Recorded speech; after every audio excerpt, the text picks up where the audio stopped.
He knocked me over. I landed on the dog bowl. This one's wife. On the beach. Hello, I'm H.G. Tudor.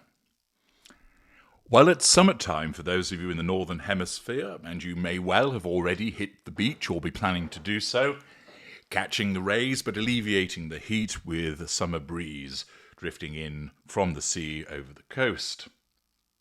I've certainly been enjoying a particularly good stint of weather where I've been in the world, and I'm pleased to say that the Tudor tan is looking great. Naturally, always ensure that you put on your sunscreen and moisturise thereafter. Important to look after your skin. But that's on the beach for me and possibly you. But also, there's more on the beach news. First of all, you might be familiar with the novel On the Beach written by Neville Shute.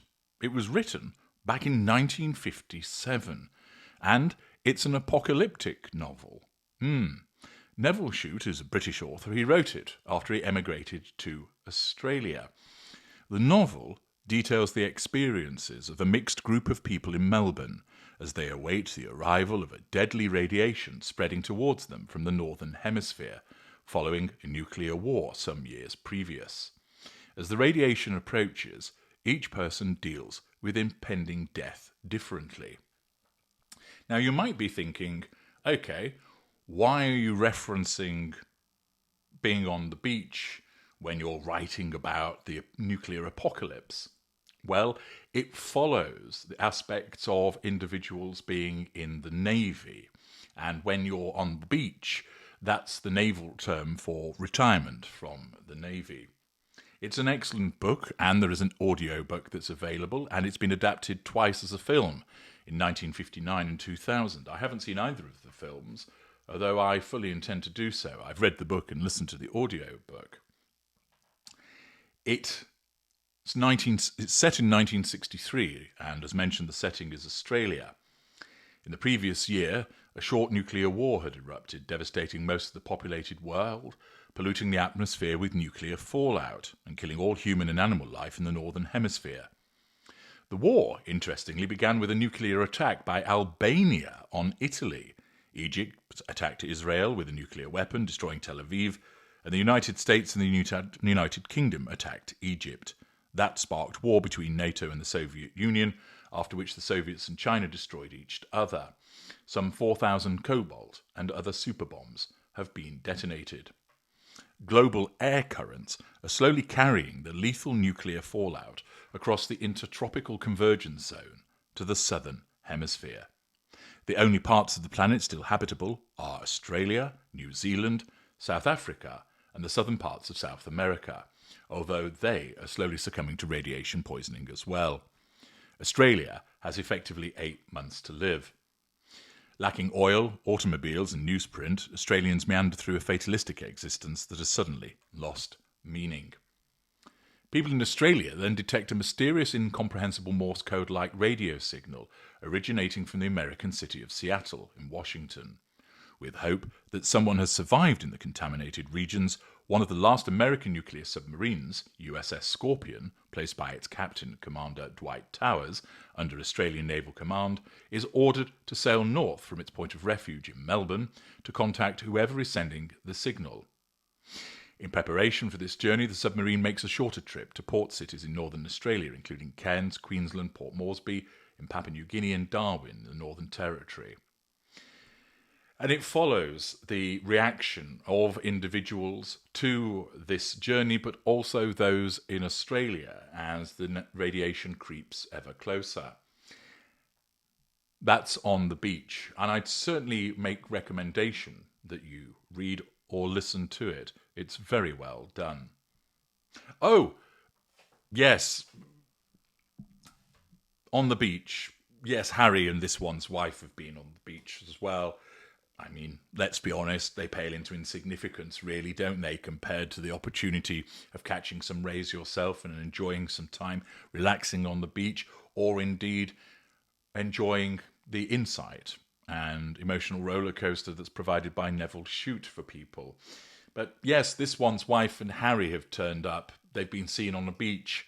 TMZ explained that they've been seen there in a rather upbeat piece for them in relation to the Sussexes, describing this one's wife and Prince Harry are at it again, riding high on life, grinning through it all, and living their best royal rebellion.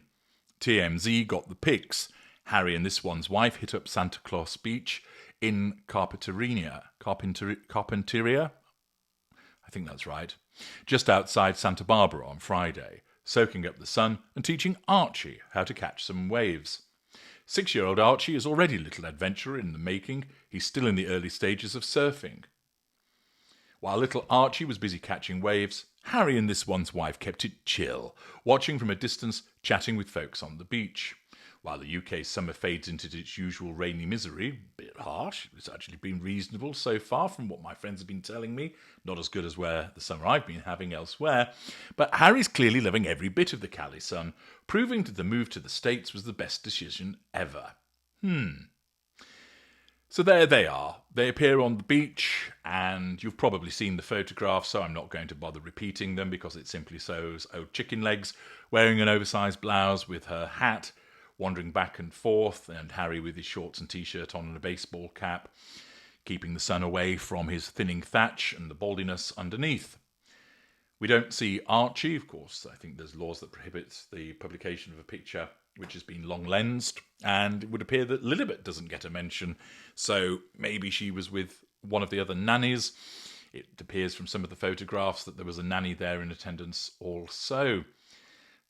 But it's interesting the slants that has been adopted here in respect of making it look upbeat in relation to the Sussexes, saying, essentially they're living their best life, using that awful term, as we're treated to not particularly fascinating pictures of this one's wife talking to somebody, a lady with dark hair and dark t-shirt, and then stood looking out to sea with what looks like an older lady dressed in a sort of yellowy green outfit, and then a shot of this one's wife sat on the floor, sat on the beach, and then Harry looking into the distance thinking, geez, I've really fucked up, haven't I? What the fuck am I doing here? And then another picture of them stood with beach umbrellas and a tent in the distance and so forth. And then the two of them sat down, and then this one's wife chatting again to the lady with the dark t-shirt, and then there's a picture of what looks like Archie, I think, not showing his face, and I'll have that one up on the screen.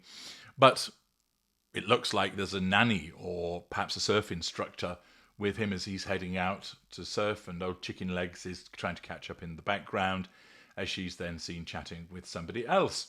So it looks like the three of them, no idea where Lilibet is, have been out on the beach. And that's the totality of it all. A number of pictures taken by TMZ showing them on the beach. So Harry's reappeared. He's come back from Africa, having his supposed time out from all matters, and it necessitates that somebody's clearly tipped them off to let them know that they're on the beach so that they can be seen together and so that they are shown to be doing something with Archie. I mentioned it last and almost as a footnote compared to everything else that I've been talking about to highlight the diminishing interest that's exhibited in relation to this one's wife and Harry. It's basically two people on the beach with their son, something that millions of people do. Now, naturally, because they have celebrity status, people have a degree of interest, but beyond that, that's all there is to it. And simply, this one's wife, having been rather quiet herself and not been seen, has arranged for them to be photographed. After all, how would you know that we're there? I very much doubt that TMZ has a photographer or there's paparazzi wandering the beach just in case they get to see somebody. They've clearly been tipped off as part of this one's wife once again, looking to draw attention to herself, to draw in some fuel after a quiet period. But ultimately, there's not a lot to see. It's just a couple of people on the beach and their child having surfing lessons. But once again, this one's wife's narcissism believes that we must all know about this. The mundane has to be, in her mind, elevated to the major. That the world must know what she's doing. She doesn't understand any other way. She doesn't realise that this looks thirsty, pathetic, that she doesn't realise that once again the privacy that she claims that she wants to crave is shattered as a consequence of this necessity of being seen. She doesn't process that she's a hypocrite. And in essence, ultimately, other than proving once again the way that this narcissist behaves, it's not especially interesting. Hence, I'd much rather talk about Neville Shute's book than this one's wife. I'm H.G. Tudor. Thank you for listening.